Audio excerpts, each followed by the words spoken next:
우진아, 고성이가 내 여동생을 26년 동안 버렸다가 이제 와서 간을 빼내려 한다는 거 사실이니? 아버지가 어떻게 차라리 제가 죽는 게 나아요. 우진아, 잘 들어. 아버지가 지금부터 고성이를 조사할 거야. 그 여자가 한 짓 하나도 빠짐없이 다 밝혀낼 거야. 그리고 적절한 때에 고성이를 완전히 무너뜨릴 거야. 26년 동안 나는 악마와 살았다. 내가 반드시 대가를 치르게 해주마. 26년 동안 완벽하게 속았다. 고성이에 가면 뒤에 숨겨진 추악한 진실을 전혀 몰랐다. 하지만 이제는 안다. 그리고 반드시 복수할 것이다. 지금부터 박진석의 은밀하고도 치밀한 복수가 어떻게 고성희의 가면을 벗기고 정의를 실현하는지 충격적인 추악한 진실이 밝혀지는 이야기를 들려드리겠습니다. 병실 문이 열리는 소리에 한우진이 고개를 돌렸을 때 그의 눈에 비친 박진석의 표정은 평소와 달랐다. 무언가 결심한 사람의 얼굴이었다. 박진석은 복도를 살피듯 주위를 둘러보더니 조용히 문을 닫았다.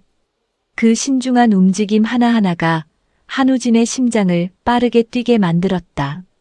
우진아, 오늘 우리 둘이서만 진지하게 이야기를 나눠야 할 것 같구나. 박진석의 목소리는 낮고 무겁게 가라앉아 있었다.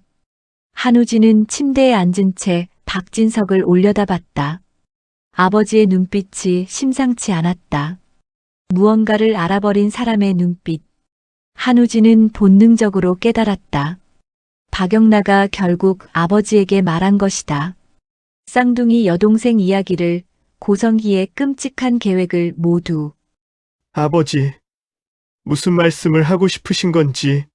한우진이 떨리는 목소리로 물었지만 이미 답은 알고 있었다. 박진석은 한우진 옆 의자를 끌어당겨 앉으며 깊은 숨을 내쉬었다. 그의 손이 미세하게 떨리고 있었다. 분노를 억누르고 있는 것이 분명했다. 네, 쌍둥이, 너 동생 이야기를 해주겠니? 더 이상 숨길 필요 없다. 영나에게 이미 들었어. 한우진은 눈을 질끈 감았다. 결국 이 순간이 왔구나. 그동안 혼자 짊어지고 있던 무게가 얼마나 무거웠는지 이제야 누군가와 나눌 수 있다는 안도감과 동시에 아버지가 받을 충격에 대한 두려움이 교차했다. 아버지, 정말 죄송해요. 제가 일부러 숨긴 건 아니에요. 어머니가 절대 말하지 말라고 해서. 알아. 우진아, 내 잘못이 아니야. 천천히 말해줘. 내 여동생이 누구니? 한우진은 긴 침묵 끝에 입을 열었다. 그의 목소리는 떨렸지만 또렷했다. 지은호요. 제 대학 동기였어요. 같은 과에서 4년을 함께 보냈던 친구였는데 나중에 알고 보니 제 쌍둥이 여동생이었어요. 박진석의 눈이 커졌다. 대학 동기. 4년을 함께 보낸 친구가 실은 쌍둥이 여동생이었다니. 그는 주먹을 불끈 쥐었다. 고성이가 얼마나 치밀하게 모든 것을 숨겨왔는지 새삼 깨달았다. 처음부터 차근차근 말해줘. 내가 기억하는 모든 것을. 한우진은 천천히 기억을 더듬었다. 그의 목소리에는 26년 동안 쌓인 고통이 배어 있었다. 저희는 파주에 있는 행복보육원에서 자랐어요. 어머니가 저희를 그곳에 맡기셨대요. 진짜 아버지가 돌아가시고 혼자서 쌍둥이를 키우기가 힘드셨나 봐요. 박진석은 한우진의 이야기를 들으며 고개를 끄덕였다. 고성희의 첫 남편 이야기는 들은 적이 있었다. 하지만 쌍둥이가 있었다는 사실은 완전히 숨겨져 있었다. 그런데 어느 날이었어요.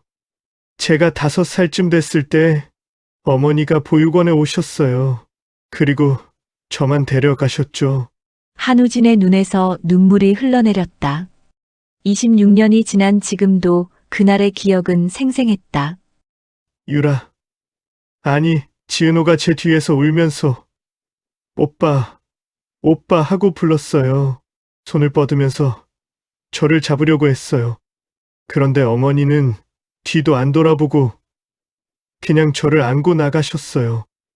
저는 너무 어려서 무슨 일인지 이해할 수가 없었어요.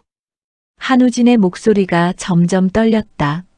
박진석은 한우진의 손을 꽉 잡아주었다. 그의 손길에서 따뜻함과 위로가 전해졌다. 어머니는 나중에 제게 말씀하셨어요. 보육원에 불이 나서 유라가 죽었다고? 그래서 저는 그렇게 알고 살았어요. 제 쌍둥이, 여동생이 5살에 화재로 죽었다고? 그런데 어떻게 지은호 씨가 유라인 걸 알게 됐니? 대학교 2학년 때였어요. 지은호랑 같은 과가 되면서 친해졌는데 이상하게 마음이 끌렸어요. 다른 친구들과는 다른 느낌이었어요. 지금 생각해보면 혈육의 끌림이었던 것 같아요. 한우진은 잠시 말을 멈췄다. 그리고 깊은 한숨을 내쉬었다. 우리는 정말 친한 친구가 됐어요. MT도 같이 가고, 축제 때도 같이 놀고, 과제도 함께하고. 지은호는 밝고 긍정적인 친구였어요. 힘든 일이 있어도 웃으면서 이겨내는 모습이 대단하다고 생각했죠. 그런데 언제 진실을 알게 된 거니? 3달 전쯤이었어요. 제가 간 수치가 나빠져서 검사를 받았는데 간이식이 필요하다는 진단을 받았어요. 그때 어머니가 갑자기 말씀하시는 거예요. 쌍둥이 여동생을 찾았다고. 박진석의 얼굴이 굳어졌다. 고성이가 26년 만에 딸을 찾았다는 말의 진짜 의미를 그는 알고 있었다. 처음에는 기뻤어요. 죽은 줄 알았던 여동생이 살아있다니 만나고 싶었어요. 그런데 어머니가 이상한 말을 하시더라고요. 여동생한테 간이식을 받아야 한다고. 그게 가장 확실한 방법이라고. 그때 누가 여동생인지는 몰랐던 거지? 네. 어머니가 이름도 알려주지 않으셨어요. 그냥 곧 데려올 거라고만 하셨어요. 그런데 며칠 후에 지은호한테 전화가 왔어요. 울면서 한우진의 목소리가 다시 떨렸다. 그날의 충격이 얼마나 컸는지 눈빛에서 느껴졌다. 지은호가 그러더라고요. 자기 친엄마를 찾았는데 그게 다 거짓이었대요. 자기를 친딸로 인정한 게 아니라 쌍둥이, 오빠의 간이식 공여자로 쓰려고 접근한 거였대요. 그리고 자기 입양 간 곳 남동생한테 5억을 줬대요. 간이식에 동의하라고. 박진석은 주먹을 더욱 세게 쥐었다. 손등의 핏줄이 퍼렇게 솟아올랐다. 그 순간 깨달았어요. 제 쌍둥이, 여동생이 지은호라는 걸. 제가 4년 동안 친구로 지낸 은호가 바로 보육원에서 헤어진 유라였던 거예요. 이름도 바뀌었고 얼굴도 많이 변해서 몰랐던 거죠. 그래서 내가 거부한 거구나. 은호 씨한테 간이식 받는 걸. 네. 절대 받을 수 없어요. 은호는 제 친구였고 제 여동생이에요. 어머니가 26년 동안 버렸던 딸이고요. 그런 사람한테 어떻게 장기를 받을 수 있겠어요? 차라리 제가 죽는 게 나아요. 박진석은 한우진을 꽉 껴안았다. 한우진은 아버지의 품에서 억눌렀던 눈물을 쏟아냈다. 26년 동안 짊어지고 있던 무게, 3달 동안 혼자 견뎌온 고통이 한꺼번에 터져나왔다. 우진아, 잘 참았다. 정말 잘했어. 내가 옳은 결정을 한 거야. 박진석은 한우진을 놓아주며 그의 눈을 똑바로 바라봤다. 그의 눈빛에는 결연한 의지가 담겨 있었다. 우진아, 아버지가 약속할게. 은호 씨한테 간이식 받지 않아도 돼. 내가 최고의 의료진을 찾아줄 거야. 국내에 공여자가 없으면 해외에서라도 찾을 거야. 내가 가진 모든 재력과 인맥을 동원해서 반드시 공여자를 찾아낼 거야. 정말요, 아버지? 물론이야. 그리고 은호 씨를 만나봐도 될까? 내가 사과하고 싶구나. 내 아내가, 고성이가 한 일에 대해서. 한우진은 잠시 망설였다. 아버지를 믿어도 될까? 하지만 박진석의 눈빛은 진심으로 가득했다. 고성희와는 완전히 다른 사람이었다. 아버지, 은호를 괴롭히시면 안 돼요. 은호는 이미 충분히 고통받았어요. 걱정하지 마. 아버지는 은호 씨 편이야. 도와주고 싶은 거야. 고성이로부터 지켜주고 싶어. 한우진은 고개를 끄덕이며 지은호의 연락처를 알려줬다. 박진석은 휴대폰에 번호를 저장하며 말했다. 그리고 우진아, 이건 절대 비밀인데. 어머니한테는 말하지 마. 무슨 말씀이세요? 박진석의 목소리가 더욱 낮아졌다. 그의 눈빛에는 차가운 분노가 서려 있었다. 아버지가 지금부터 고성이를 조사할 거야. 고성이가 뭘 하고 다니는지, 누구를 괴롭히는지, 무슨 계획을 세우는지 전부 다 파악할 거야. 그리고 적절한 때가 되면 박진석은 잠시 말을 멈췄다. 그리고 단호하게 말을 이었다. 고성이한테 응분의 대가를 치르게 할 거야. 그동안 고성이가 괴롭힌 모든 사람들을 위해서. 한우진은 아버지를 놀라 바라봤다. 언제나 온화하고 신사적이던 아버지의 이런 모습은 처음이었다. 하지만 그 모습이 한우진에게는 든든하게 느껴졌다. 아버지, 조심하세요. 어머니가 알면 위험할 수도 있어요. 걱정 마. 아버지가 조심할게. 넌 그냥 치료에만 집중해. 알았지? 네, 아버지. 박진석은 병실을 나서며 복도를 걸었다. 그의 얼굴은 평소처럼 차분했지만 주먹은 단단히 쥐어져 있었다. 26년 동안 완벽하게 속았다. 고성희에 가면 뒤에 숨겨진 추악한 진실을 전혀 몰랐다. 하지만 이제는 안다. 그리고 반드시 복수할 것이다. 다음 날 아침 박진석은 서재에서 휴대폰을 들고 있었다. 지은호의 번호가 화면에 떠 있었다. 그는 깊은 숨을 들이쉬고 통화 버튼을 눌렀다. 여보세요? 지은호의 목소리가 들렸다. 조금 경계하는 듯한 톤이었다.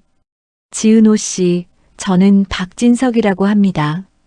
한우진의 아버지예요. 잠깐 만나서 이야기를 나눌 수 있을까요?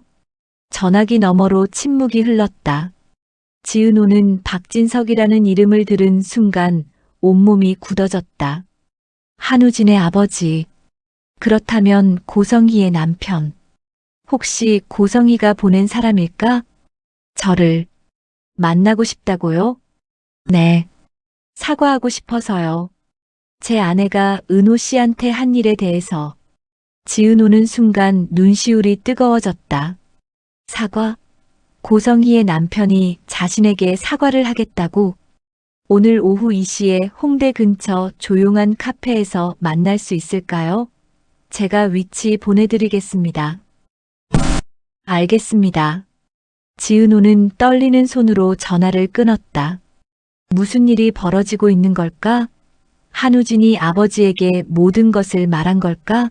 아니면 이것도 고성희의 함정일까? 오후 2시, 지은호는 약속 장소인 카페에 도착했다. 구석 자리에 앉아있는 중년 남성이 보였다. 단정한 정장 차림에 품격 있는 인상. 그가 박진석이었다. 은호 씨, 와주셔서 감사합니다. 박진석은 일어서며 정중하게 인사했다. 지은호는 조심스럽게 맞은편에 앉았다. 여전히 경계의 끈을 놓지 않았다. 우진이한테 다 들었습니다. 고성희가, 제 아내가 은호 씨한테 한 일들을. 박진석의 목소리는 진심으로 가득했다. 지은호는 그의 눈을 바라봤다. 고성희의 눈빛과는 완전히 달랐다. 따뜻하고 진실했다. 은호 씨, 정말 죄송합니다. 박진석은 깊숙이 고개를 숙였다. 지은호는 당황했다. 이 사람은 자신을 괴롭힌 당사자가 아니었다. 오히려 고성희한테 속은 또 다른 피해자였다. 고개 드세요. 박진석 회장님은 잘못하신 게 없으세요. 아닙니다. 제가 미리 알았어야 했는데 26년 동안 제 옆에서 무슨 일이 벌어지고 있었는지 전혀 몰랐습니다. 제 불찰입니다. 박진석은 고개를 들고 지은호를 똑바로 바라봤다. 고성희가 은호 씨를 찾아낸 이유가 우진이 간이식 때문이었다는 것, 은호 씨 입양 간곳 남동생에게 5억을 준 것, 건강검진 결과를 조작한 것까지 다 알고 있습니다. 정말 용서받지 못할 일을 저질렀습니다. 지은호의 눈에서 눈물이 흘러내렸다. 누군가 자신의 고통을 진심으로 이해해주고 있다는 사실이 가슴을 뭉클하게 만들었다. 우진이가 은호 씨한테 간이식 받지 않겠다고 했죠? 네. 우진이가 거절했어요. 저한테는 받을 수 없다고. 다행입니다. 우진이가 올바른 판단을 한 거예요. 은호 씨, 제가 약속드릴게요. 우진이 공여자는 제가 찾겠습니다. 국내외 모든 의료 네트워크를 동원해서라도 반드시 찾을 겁니다. 지은호는 박진석의 진심이 느껴졌다. 이 사람은 정말로 한우진을 사랑하는 아버지였다. 그리고 은호 씨, 제가 또 하나 약속드릴 게 있습니다. 박진석의 목소리가 낮아졌다. 주변을 살피듯 둘러보더니 조용히 말했다. 고성희가 다시는 은호 씨를 괴롭히지 못하게 하겠습니다. 제가 막을 겁니다. 하지만 고성희 이사장님이 알면 어떡하세요? 회장님이 위험해질 수도. 걱정하지 마세요. 고성희한테는 들키지 않을 겁니다. 제가 지금부터 조심스럽게 움직일 거니까요. 박진석은 잠시 망설이다 말을 이었다. 사실 저는 이미 사람을 고용했습니다. 고성희를 24시간 감시하고 있어요. 고성희가 어디를 가는지, 누구를 만나는지, 무엇을 하는지 전부 보고받고 있습니다. 지은호는 놀라 박진석을 바라봤다. 이 사람은 단순히 사과하러 온 게 아니었다. 고성희에 맞서 싸울 준비를 하고 있었던 것이다. 은호 씨, 필요한 게 있으면 언제든 저한테 연락하세요. 고성희가 또 접근하면 즉시 알려주세요. 박진석은 명함을 꺼내 지은호에게 건넸다. 지은호는 떨리는 손으로 명함을 받았다. 감사합니다. 정말 감사합니다. 아닙니다. 제가 해야 할 일을 하는 것뿐입니다. 그리고 은호 씨. 박진석은 지은호의 손을 잡았다. 아버지가 딸을 대하는 듯한 따뜻함이 느껴졌다. 힘내세요. 이제 혼자가 아닙니다. 제가 은호 씨를 지켜드리겠습니다. 지은호는 참았던 눈물을 쏟아냈다. 26년 만에 만난 친엄마는 악마였지만 그 악마의 남편은 천사였다. 세상은 아직 살만한 곳이었다. 카페를 나선 박진석은 차에 올라타며 휴대폰을 꺼냈다. 저장된 번호 중 김 팀장이라고 저장된 번호로 전화를 걸었다. 회장님 김진수입니다. 김 팀장, 지금 고성희 위치 어디요? 재원병원 이사장실에 계십니다. 오늘은 특별한 외부 일정이 없으신 것 같습니다. 좋아요. 계속 감시하세요. 고성희가 누구를 만나는지, 전화통화는 누구랑 하는지 최대한 파악하세요. 특히 정순희 씨나 지은호 씨 관련된 움직임이 있으면 즉시 보고하고요. 알겠습니다, 회장님. 박진석은 전화를 끊고 시동을 걸었다. 김진수는 10년 경력의 베테랑 사설 탐정이었다. 박진석은 일주일 전에 그를 고용했다. 고성희의 모든 동선을 추적하고 그가 만나는 사람들을 파악하고 가능하면 대화 내용까지 녹음하라고 지시했다. 박진석은 집으로 향하며 생각에 잠겼다. 고성희와 26년을 살았다. 완벽한 아내이자 유능한 병원 이사장이라고 믿었다. 하지만 그 모든 게 거짓이었다. 가면 뒤에 숨겨진 고성희의 진짜 모습은 냉혹하고 잔인했다. 쌍둥이를 낳고도 한 명 데려왔다. 26년 동안 딸의 존재를 숨겼다. 그리고 아들이 아프자 버렸던 딸을 찾아내 장기 공여자로 만들려 했다. 박진석의 손이 핸들을 세게 움켜쥐었다. 이런 여자와 26년을 살았다니 자신의 무지가 부끄러웠다. 하지만 이제는 안다. 그리고 반드시 대가를 치르게 할 것이다. 집에 도착한 박진석은 차에서 내려 현관문을 열었다. 고성희가 거실 소파에 앉아 서류를 보고 있었다. 평소처럼 우아하고 품이 있는 모습이었다. 당신 왔어요? 일찍 오셨네요. 고성희가 환하게 웃으며 말했다. 완벽한 연기였다. 박진석도 역시 웃으며 대답했다. 응, 오늘 일정이 일찍 끝나서. 저녁은 뭐 먹을까? 냉장고에 좋은 재료들이 있어요. 제가 만들어 드릴게요. 그래, 고마워. 박진석은 서재로 들어가며 문을 닫았다. 그리고 얼굴의 미소가 사라졌다. 차가운 표정으로 변한 그는 책상 서랍을 열고 파일을 꺼냈다. 고성의 조사라고 적힌 파일이었다. 파일을 펼치자 고성희의 동선 기록, 만난 사람들의 명단, 통화 기록이 빼곡히 적혀 있었다. 박진석은 한 장 한 장 넘기며 읽었다. 고성희의 악행이 하나하나 기록되어 있었다. 9월 15일 오후 3시 지은호 회사 방문. 간이식 강요 대화 녹음 확보. 9월 22일 오후 2시 재원병원 진단서 위조 정황 포착. 박진석은 파일을 덮으며 냉소를 지었다. 증거는 차곡차곡 쌓이고 있었다. 조금만 더 기다리면 된다. 완벽한 타이밍에 모든 것을 폭로할 것이다. 그날 저녁 재원병원 8층 VIP 병실.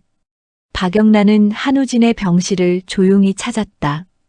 복도를 살피며 재빨리 문을 열고 들어갔다. 오빠, 영나야 왔구나. 한우진은 침대에 앉아 박영란을 반겼다. 박영란은 한우진 옆에 앉으며 주변을 둘러봤다. 엄마는 안 오셨어? 응, 오늘은 안 오신대. 다행이야. 우리 얘기할 수 있겠네. 박영란은 한숨을 쉬며 말했다. 오빠 아버지한테 다 말씀드렸어. 은호 언니 일이랑 엄마가 한 일들. 알아. 아버지가 어제 오셨어. 나한테도 물어보시더라. 아버지 뭐라고 하셨어? 은호를 만나보신대. 사과하고 도와주고 싶다고. 그리고 한우진은 목소리를 낮췄다. 엄마를 조사하신대. 엄마가 뭘 하는지 다 파악하시겠다고. 박영나의 눈이 커졌다. 정말? 아버지가? 응. 나도 놀랐어. 아버지가 이렇게 결단력 있는 분인 줄 몰랐어. 언제나 온화하고 부드러우신 분인 줄만 알았는데. 박영란은 안도의 한숨을 쉬었다. 다행이다. 아버지가 우리 편이시라니. 오빠, 우리 이제 엄마한테서 벗어날 수 있을지도 몰라. 영나야, 근데 너 괜찮아? 엄마가 뭐라고 하시지 않았어? 박영나의 얼굴이 어두워졌다. 엄마는 나한테 여전히 진화제약 박 부사장이랑 결혼하라고 하셨어. 거절하면 내 작업실 지원 끊는데. 뭐라고? 그게 무슨. 괜찮아, 오빠. 나 이미 결심했어. 엄마 말 안 들을 거야. 내 인생은 내가 선택할 거야. 한우진은 박영나의 손을 잡았다. 영나야, 힘들면 언제든지 나한테 말해. 아버지한테도 말씀드리고. 우리가 도와줄게. 고마워, 오빠. 오빠는 이제 어떻게 할 거야? 간이식. 걱정 마. 아버지가 다른 공여자 찾아주신대. 해외에서라도 찾으실 거래. 그리고 은호한테는 절대 받지 않을 거야. 박영란은 고개를 끄덕이며 눈물을 닦았다. 은호 언니. 불쌍해. 26년 만에 친엄마를 만났는데 그게 이런 시기라니. 맞아. 은호가 얼마나 힘들었을까. 친구로 지냈던 내가 쌍둥이 오빠였고 친엄마는 자기를 장기 공여자로만 보고 두 사람은 한동안 침묵했다. 고성이가 저지른 일들이 얼마나 큰 상처를 남겼는지 새삼 깨달았다. 그때 박영나의 휴대폰이 울렸다. 발신자는 고성이었다. 박영나는 전화를 받지 않았다. 엄마야. 받기 싫어. 받지 마. 영나야, 너 오늘 집에 가지 마. 여기 병실에 있어. 내가 간호사한테 말해서 간이 침대 준비해 줄게. 정말 고마워, 오빠. 하지만 두 사람이 모르는 사이 복도에서 한 간호사가 그들의 대화를 엿듣고 있었다. 그 간호사는 고성이가 심어놓은 스파이였다. 다음 날 아침 고성이는 재원병원 이사장실에서 간호사로부터 보고를 받았다. 이사장님, 어젯밤 박영나 양이 한우진 씨 병실에서 잤습니다. 그리고 두 사람이 이사장님에 대해 이야기를 나눴다고 합니다. 내용이 뭐였어? 간호사는 망설이다 조심스럽게 말했다. 박진석 회장님이 이사장님을 조사하고 계신다는 내용이었습니다. 그리고 지은호 씨를 만나보신다는 내용도. 고성희의 얼굴이 굳어졌다. 찻잔을 든 손이 미세하게 떨렸다. 당신 확실해? 네, 이사장님. 제가 직접 들었습니다. 고성희는 간호사를 내보낸 뒤 책상에 주저앉았다. 박진석이 자신을 조사하고 있다니. 언제부터였을까? 얼마나 많이 알고 있을까? 고성희는 휴대폰을 들어 박진석에게 전화를 걸었다. 목소리를 최대한 밝게 유지하며 여보, 나야. 오늘 저녁에 집에서 먹을 거지? 응, 그럴게. 박진석의 목소리는 평소처럼 차분했다. 이상한 기색은 전혀 없었다. 고성희는 안도했다. 아직은 들키지 않은 것 같았다. 그럼 저녁에 봐. 전화를 끊은 고성희는 창밖을 바라봤다. 박진석이 정말 자신을 조사하고 있는 걸까? 아니면 영나와 우진의 착각일까? 고성희는 책상 서랍을 열고 개인 휴대폰을 꺼냈다. 박진석이 모르는 비밀 휴대폰이었다. 중요한 일을 처리할 때 쓰는 전화였다. 고성희는 전화번호부에서 강 실장이라고 저장된 번호로 전화를 걸었다. 이사장님, 무슨 일이십니까? 박진석 회장 뒷조사 좀 해줘. 요즘 누구 만나는지, 어디 다니는지, 이상한 움직임 없는지 파악해봐. 알겠습니다, 이사장님. 고성희는 전화를 끊고 냉소를 지었다. 박진석이 자신을 조사한다면 자신도 박진석을 조사하면 그만이었다. 누가 더 교묘한지 겨뤄보자. 한편 정순이는 식당 주방에서 요리를 하고 있었다. 하지만 마음은 편하지 않았다. 며칠 전부터 이상한 손님들이 자꾸 나타나 음식의 트집을 잡았다.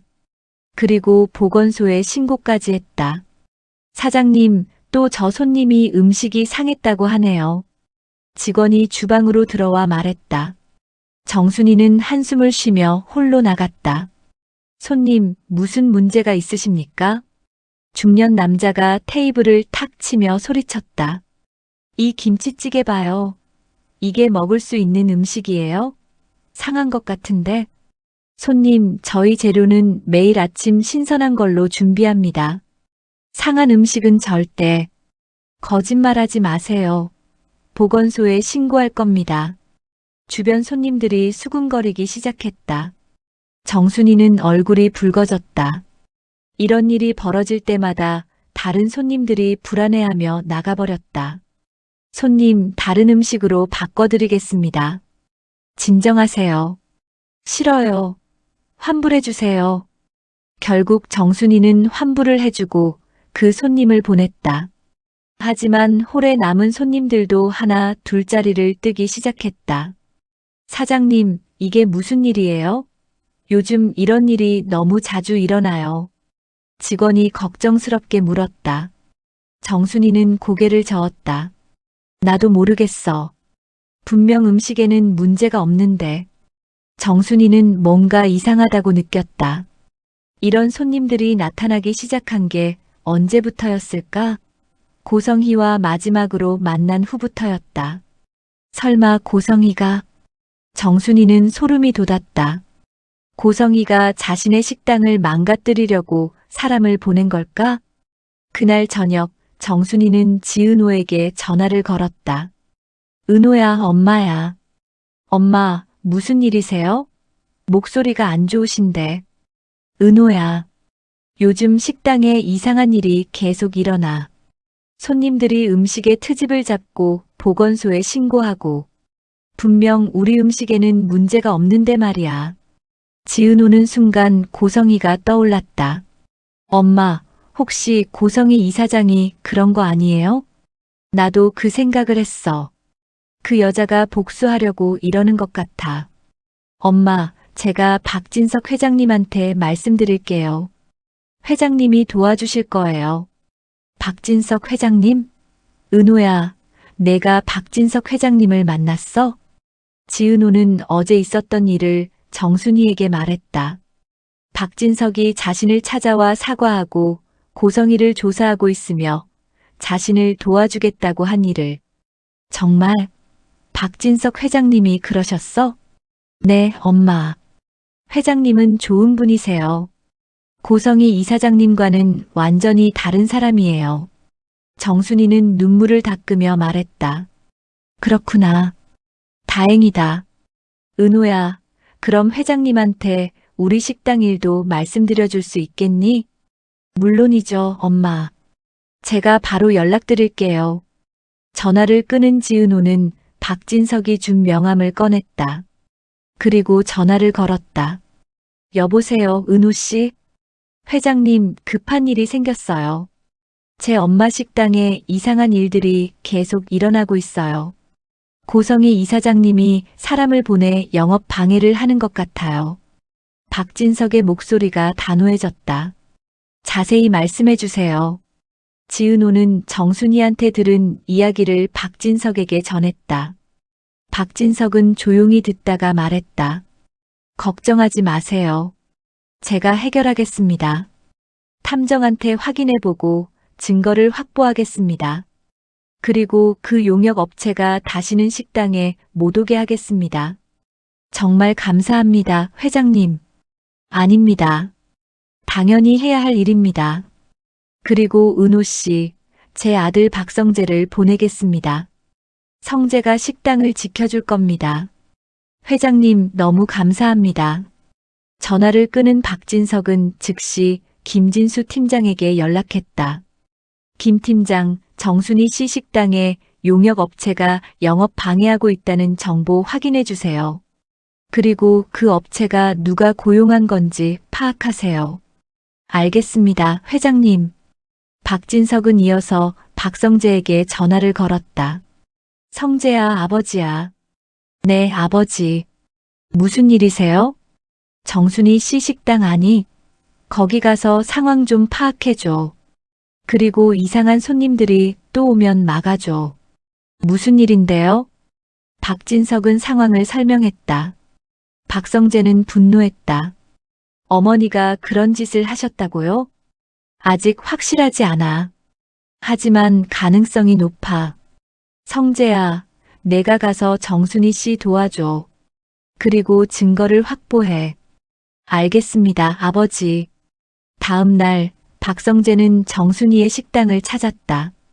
점심시간이라 손님들이 꽤 있었다. 박성재는 구석 자리에 앉아 식사를 주문하며 주변을 관찰했다. 30분쯤 지났을 때 이상한 남자 2명이 식당에 들어왔다. 박성재는 그들을 눈여겨봤다. 음식을 주문한 남자들은 몇 입 먹더니 갑자기 소리를 질렀다. 이게 뭐야? 이 음식 상한 거 아니에요? 정순이가 급히 나왔다. 손님, 무슨 문제가? 이 김치 봐요. 냄새가 이상한데? 보건소에 신고할 겁니다. 박성재는 자리에서 일어나 그들에게 다가갔다. 잠깐만요. 남자들이 박성재를 돌아봤다. 당신은 누구요? 저는 재원그룹 박성재입니다. 두 분 용역업체에서 오신 거죠? 남자들의 얼굴이 굳어졌다. 무슨 소리를. 저는 다 알고 있습니다. 누가 당신들을 고용했는지도요. 지금 당장 나가세요.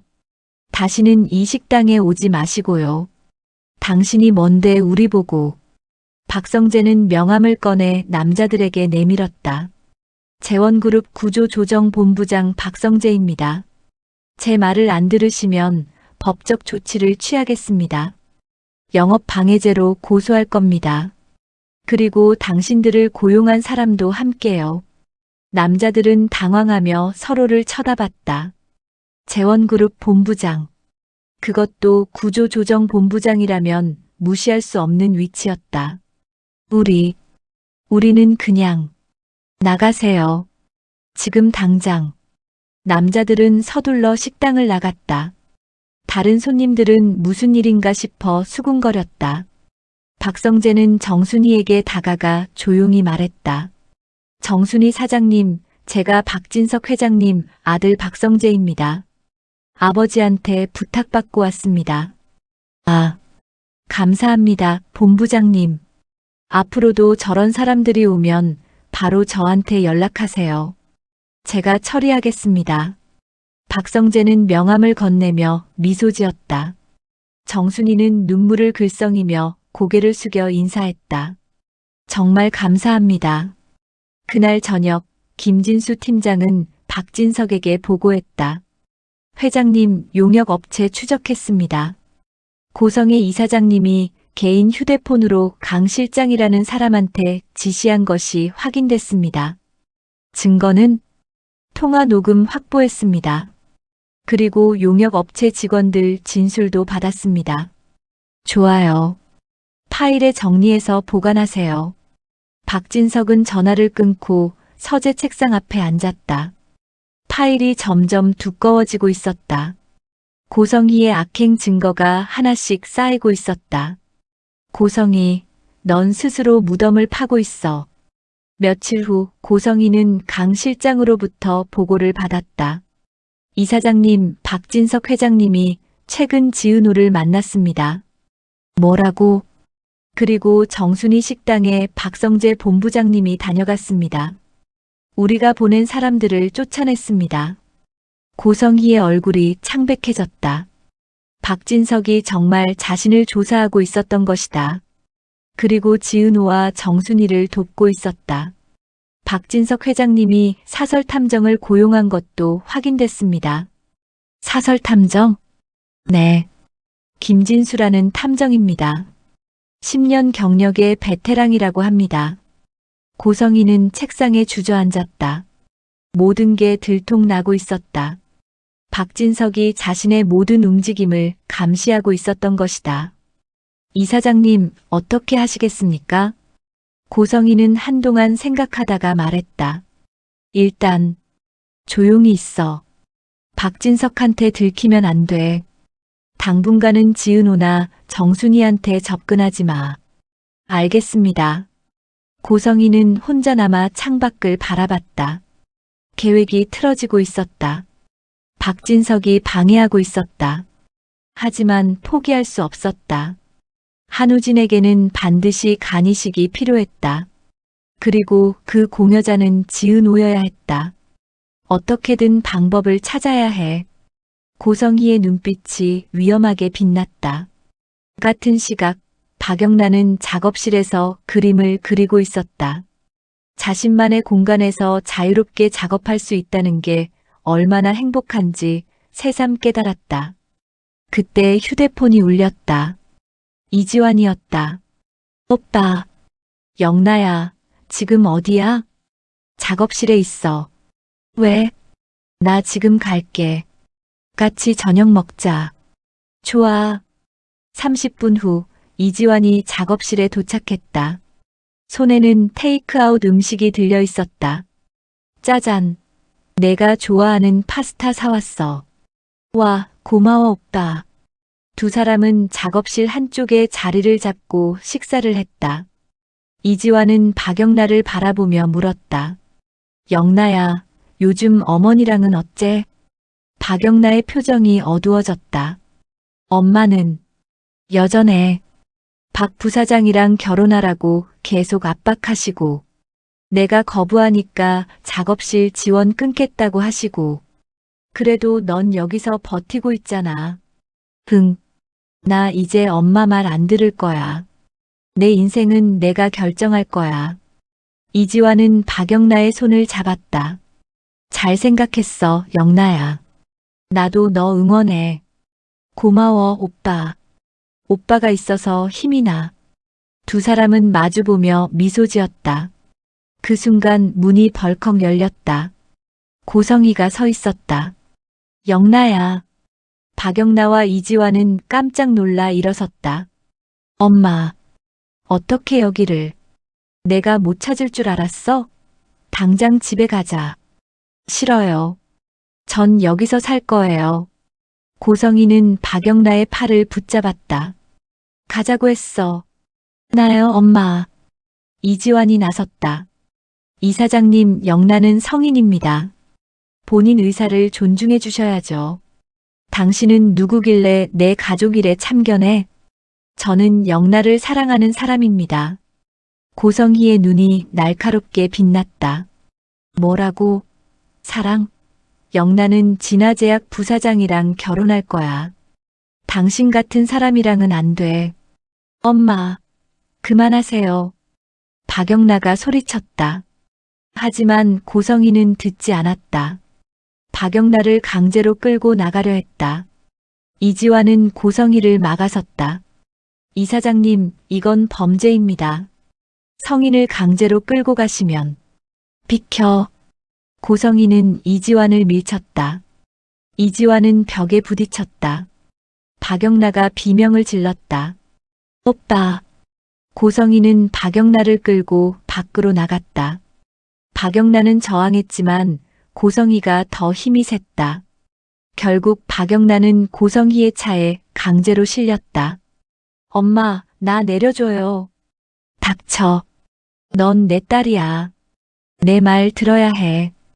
고성희는 차를 몰아 집으로 향했다.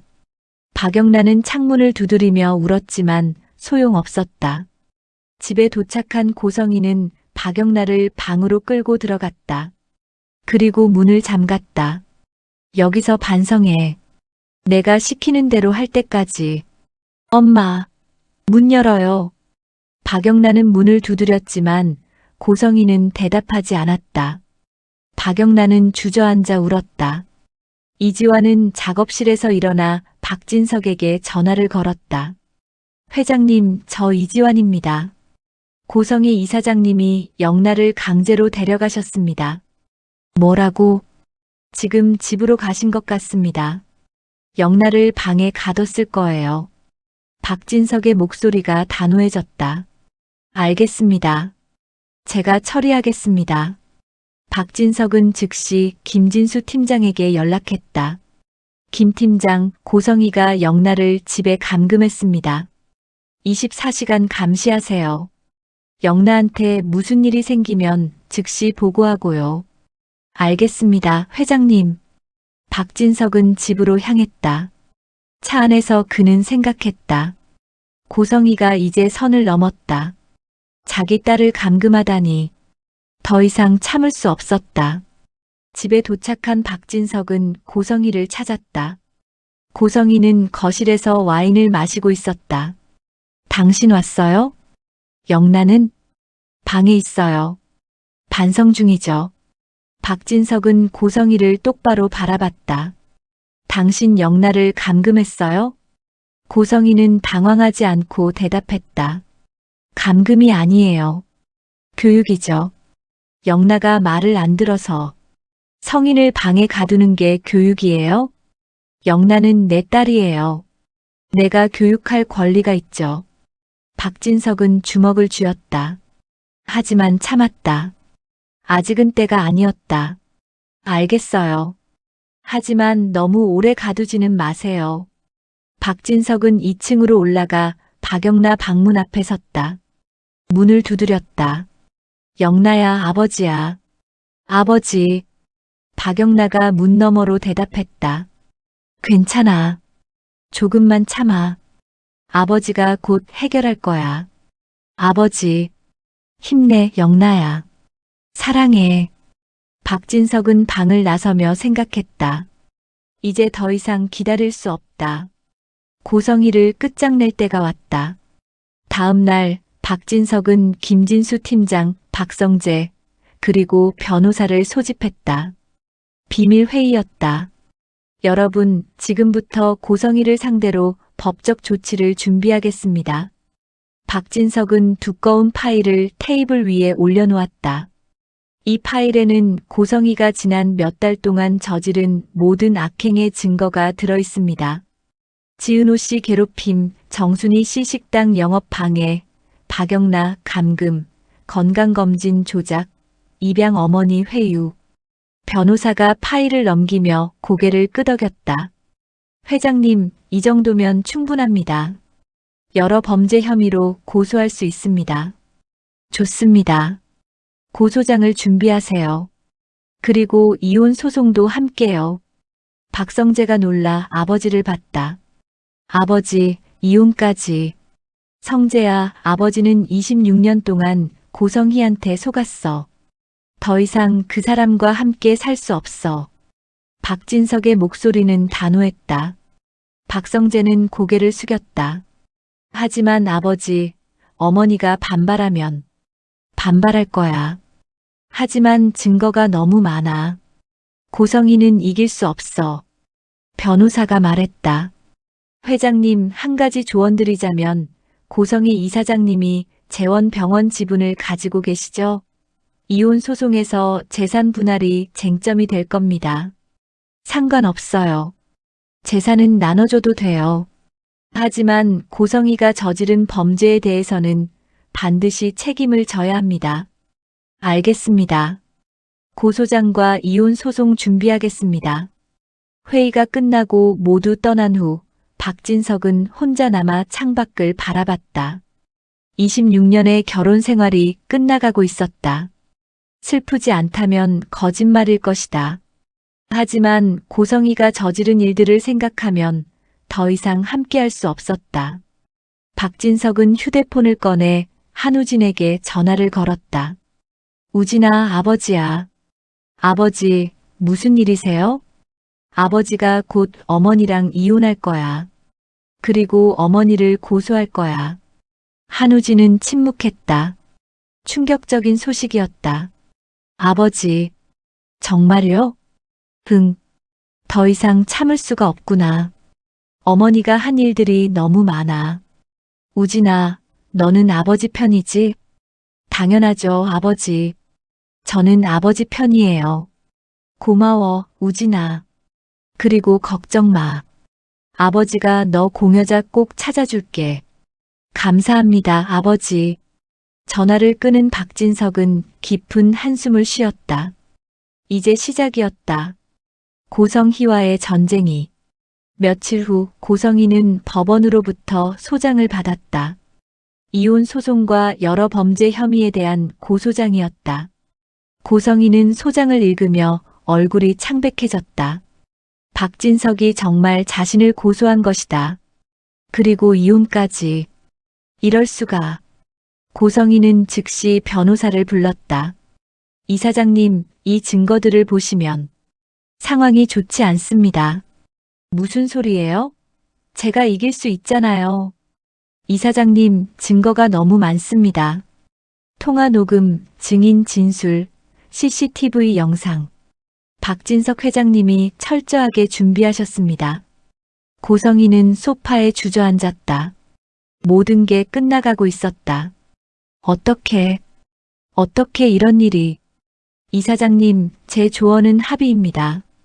재판으로 가면 이사장님께 불리할 겁니다. 합의? 절대 안 돼. 나는 끝까지 싸울 거예요. 변호사는 한숨을 쉬며 고개를 저었다. 그날 밤 고성희는 혼자 집에 앉아 와인을 마셨다.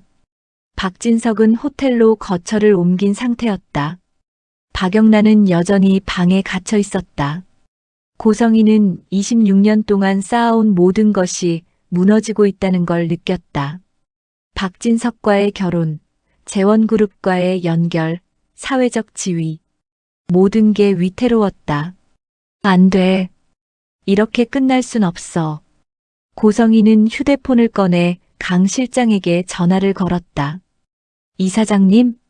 강 실장, 지은호 데려와. 어떻게든. 네. 하지만 이사장님, 지금 상황이. 시키는 대로 해. 고성이는 전화를 끊고 눈을 감았다. 마지막 카드를 써야 할 때가 왔다.